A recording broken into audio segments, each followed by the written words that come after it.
So, another day in the madhouse, another day in the mad world where celebrities reveal things about things that they did before in the past, just Liam Neeson trying to advertise a film about revenge and then talking about how he actually did that in real life. It's like someone in a film playing a murderer and then admitting that they actually murdered someone and buried their body in real life. It's kind of like that.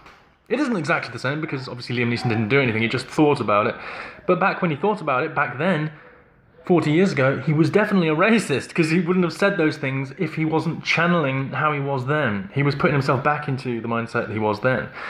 And it seems to be that society is so infantile now and infantilized that you can't have been a racist in the past. You can't have done anything in the past because you can't ever atone for that transgression. There's no amount of redemption that will, cure you of your once racism.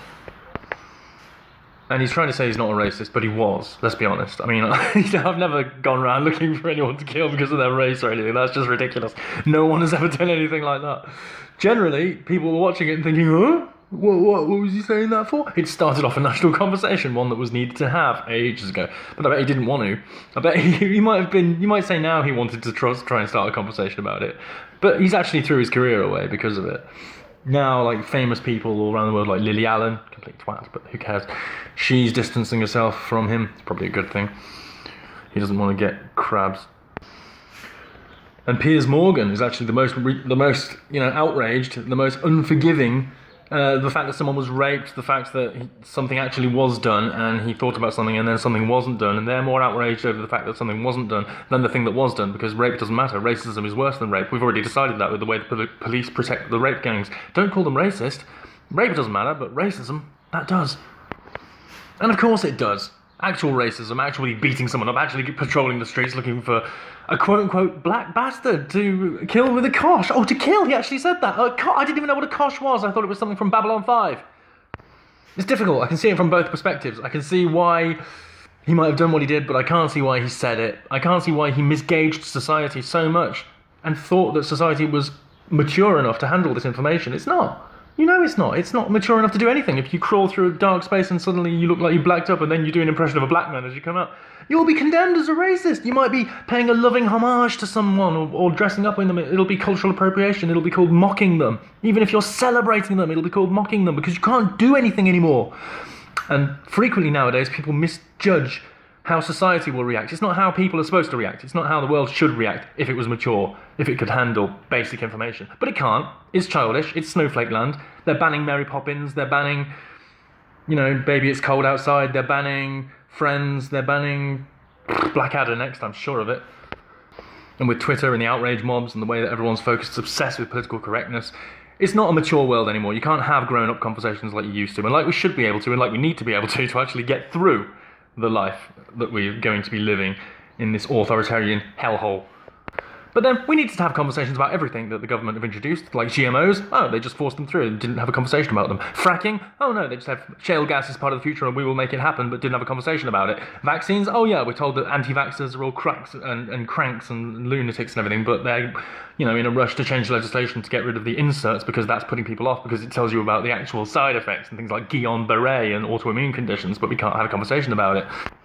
Everything that happens in society, we should have had a conversation about before we introduced it into society. Whether it was a good idea to have Twitter and everyone converting to these kind of digital prisons, becoming cyborgs.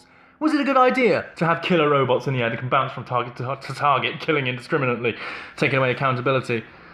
Whether we think it's a good idea or bad idea to have endless migration from countries like Africa that have had population explosions, whether we think it's a good idea or a bad idea, it doesn't matter. It gets done, we get lied to, it gets done in the background regardless, and then we deal with the consequences afterwards. Maybe we should have actually considered what was going to happen before we were forced to have something.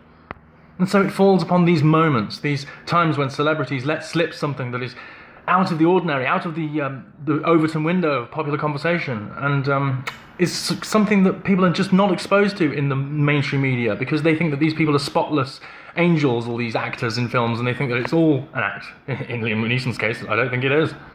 But we can only have controversial conversations when they've been greenlit by something that happens. Something spurious that happens, someone says something, it becomes a Twitter storm, it was trending on Twitter, it becomes a huge news story, and then it changes. Red carpet events get cancelled, radio presentations, blah, blah, blah, people, meetings, interviews, press, TV, junkets, they all get cancelled, the film gets cancelled. person gets dropped, maybe investigated and arrested. And that might be happening to them, but in the background with everyone else, everyone's starting having a conversation about something. And it's actually brought feelings to the surface that some people have. The actual racists now openly support Liam Neeson and send memes with him with a lightsaber saying, just try it. You know, racist terminology that I can't use. Not much has been said about the alt-right, far-right, Daily Stormer type neo-Nazis' genuine embrace of Liam Neeson after these revelations. But I patrol the dark corners of the web where I'm not permitted to go, where I shouldn't actually go, because I went to Daily Stormer and I am outraged by the language they use, quite frankly. It's disgusting. It's disgusting. But if I was to say get rid of them, they can't exist because I'm outraged by them, that would make me a hypocrite. So I'm not going to do that. I support free speech.